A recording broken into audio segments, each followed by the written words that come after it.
Tout a été préparé sur place le matin. Un traiteur antillais sur les Donc marchés. c'est des plats du jour.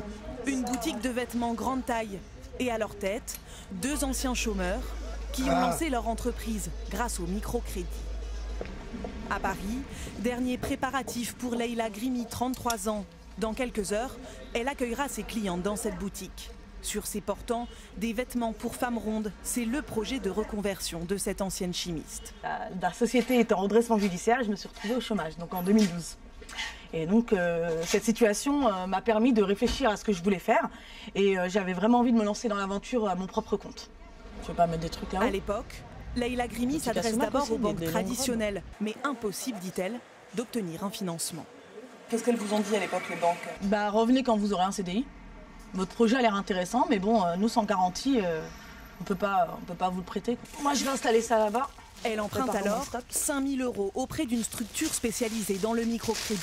Cette association récupère des fonds auprès d'entreprises et de particuliers et aide les entrepreneurs à se lancer. Vraiment, c'était le bon coup de pouce, comme je vous disais, le bon coup de pouce qui fait que, effectivement, on n'est pas surendetté. On fait attention à nos dépenses et si j'avais pas eu ce microcrédit, je vois pas comment j'aurais fait. J'aurais dû reprendre un boulot, retarder justement la création de mon concept et voilà. En 3 ans, Leïla Grimi a terminé ses remboursements mais ne gagne pas encore sa vie. Tous les bénéfices sont réinvestis dans son entreprise. J'y vais demain. Au bout de 2 ans, Éric Gabriel lui gagne 1 200 € net par mois. Cet ancien restaurateur et traiteur sur les marchés.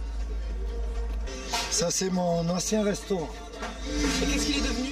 J'ai fait une liquidation, malheureusement, parce que les choses étant difficiles. Pour se lancer, Éric Gabriel a emprunté 5 000 €. Il a d'abord dû prouver la solidité de son projet. J'ai monté mon projet, écrit, et je leur ai proposé. Et ils ont vu que ça tenait là-haut. Aujourd'hui, Éric Gabriel a trouvé sa clientèle. Il souhaite agrandir son stand, acheter un camion plus grand. En 2015, près de 15 000 microcrédits ont été accordés par cette association qui l'affirme. Ces entreprises sont aussi viables que celles financées par le circuit classique. Voilà, madame.